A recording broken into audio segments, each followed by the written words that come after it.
Hi, I'm really excited about what I'm doing today, so I thought that I would actually take a video for you. What I'm doing is starting a new wine, but not just any wine. This is the wine that I have been waiting for since last fall. Every year, the Winexpert company puts out a group of limited edition wines. They're only available for purchase between January and April. And last year, one of the wines that I tried was a Spanish red blend called Milagro. It's this wonderful spicy wine that quickly became one of my favorites. So imagine my delight when they posted that one of the wines they're doing this year is a Spanish white blend. I had to have it. I knew it was coming out in March, and just on a whim I decided to stop by one of our local homebrew stores this weekend, and they had just gotten it in a shipment the night before, so I was one of the first people to actually get my box of Milagro Blanco. So I thought that I would do a video as I make this wine because I am super excited about it, and because I know that there are some people who still wonder how much work does it really take to make a wine from a kit. And you're going to see it takes almost no work at all. I've already got my materials cleaned and sterilized, so they're ready to go. When you open the box, there are a few things in there. I've already cut them out of the plastic. One is the instructions. If you're used to Winexpert kits, you'll notice that this instruction sheet is laid out differently, but the process is still the same. This one is supposed to be done in about 6 to 8 weeks, but I do my wines on a longer time scale, and so I'm going to take 3 months to finish this wine. So this is my instruction sheet. You do get the chemicals that you need. You don't use all of the chemicals on the first day. Okay, so when you open the packet, set them aside. They are all clearly labeled, so you'll be able to tell what you have to work with. And the Winexpert limited edition kits and the Eclipse kits come with their own labels, which is something that you need to always add into the price of a wine kit when you're buying a value kit. A lot of kits don't come with labels, and you either have to make them yourselves, or you need to go out and buy other labels, and they can be expensive. They can, if you buy them on Amazon, they tend to be about $10 or $11 to get enough labels for a box of wine. This white is a little bit sweet, and so it has what's called an F-pack. This is not going to go in until the wine is done fermenting and we've stabilized it to make sure that the yeast will not eat this sugar. So we're going to set this aside. And then inside you'll see this big bag, if you can see it, that's my wine juice, and it's always packaged inside this vacuum seal bag that can be a little tricky to open the first time, but once you learn how, you're going to be just fine. So the first thing you should always do, take off the sticker that labels what your wine is and you know what batch it's from, and stick it on your wine instructions. That's going to be really helpful if you run into any problems, that you can contact them. And the first thing in this wine instruction is to work with bentonite powder. This is going to help clarify the wine by grabbing any particles as it's fermenting and helping them come to the bottom of the wine with the lees, which is the spent yeasts. The reason that we do this at the beginning of the wine instead of at the end after it's fermented is because as it's fermenting and the yeast are releasing carbon dioxide, you get bubbles that release in the wine, and they will move the bentonite, the clay, and move it so that it goes from the bottom of the bucket to the top, and as it does that, it can grab the particles. So this is the first thing that's going in. Jeff, can you fill with 2 cups of hot water in the bottom of the bucket? Now honestly, you don't have to be that exact. Just do. I swear you don't have to be that exact.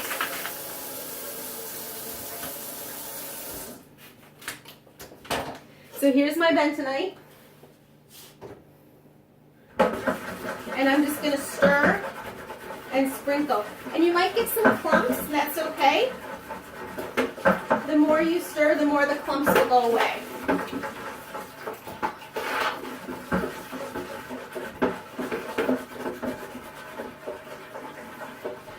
As I'm doing this, Jeff is going to come over here and open the box. There's always a space on the box for putting the neck of the juice bag, which is really important because the juice bags are awkward and they're heavy.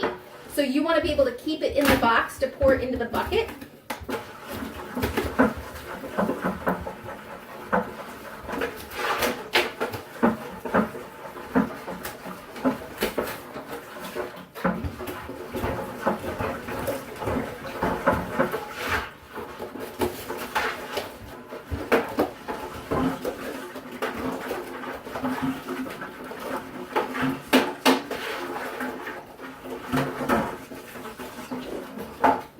So the bentonite is mixed in with the water.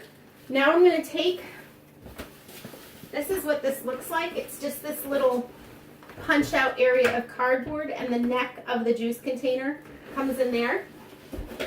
So if you're reading the directions, 1.3 is pour the juice into the primary fermenter.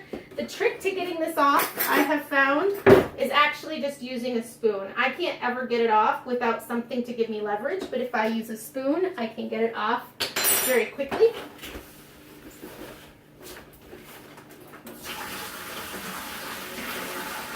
I told you this was easy.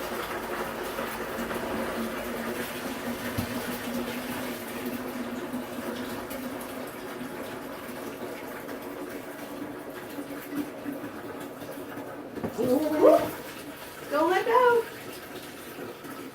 I usually do this on the floor, but you wouldn't have been able to see what I was doing, so that's why I'm doing it up here where it's easier to spill. Once you have it out, the bag looks empty, but you'll see there's still some sediment from the juice in there. So Jeff's going to rinse that out, and I'm going to wipe this off the counter because I don't like stuff on my counter. Do you want to rinse into there? Yeah, you just pour water in it. All he's doing is taking tap water. Show him over here. All he's doing is shaking. Just shaking it to get the sediment and any last bits of juice.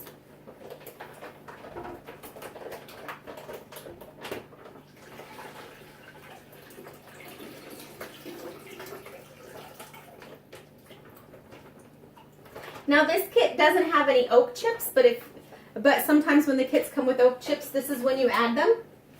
So we're not going to worry about that. And we should have to fill it up all the way to the 23-liter mark, which is going to be the 6 gallons.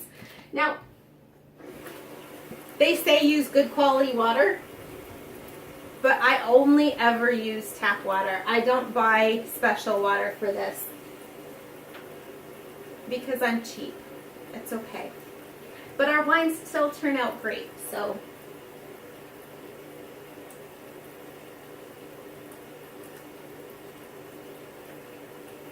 Once this is done, we're going to use the hydrometer to test the gravity. My hydrometer is over here in my water that is sanitizer. And you'll see there's, if I bring this closer, you can, oh maybe not, it won't focus. Anyway. If you don't know how to use a hydrometer, I should just post something to help you learn how to do that. This is going to let us know how much sugar there is in the water or in the wine, and that tells us how much alcohol we expect to have, because the yeast eat the sugar, and when the sugar is gone, our specific gravity is going to be 1, which is plain water. So you can put this into a graduated cylinder to measure accurately, but I don't usually take that time to do it when I'm starting a wine because I don't have trouble doing the hydrometer in the bucket. But when I test it again later, I usually do take it out.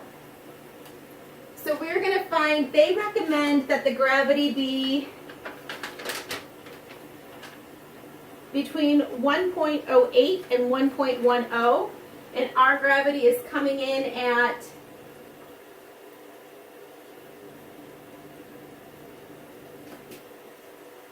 we're almost at 1.08. We're a little bit higher than that.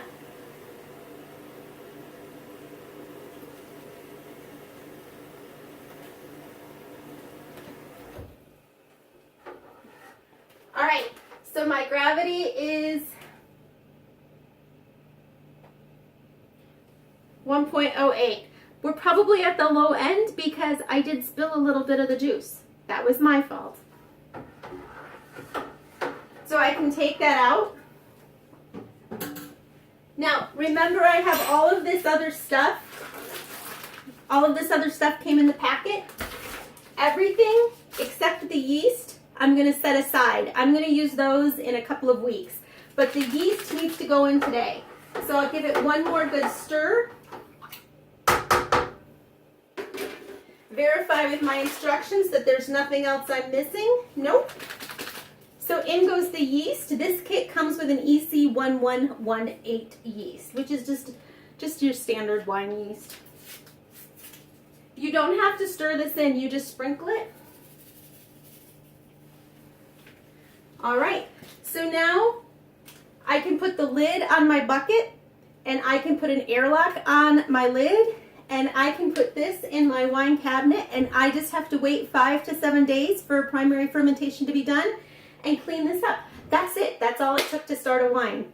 Thanks, everybody.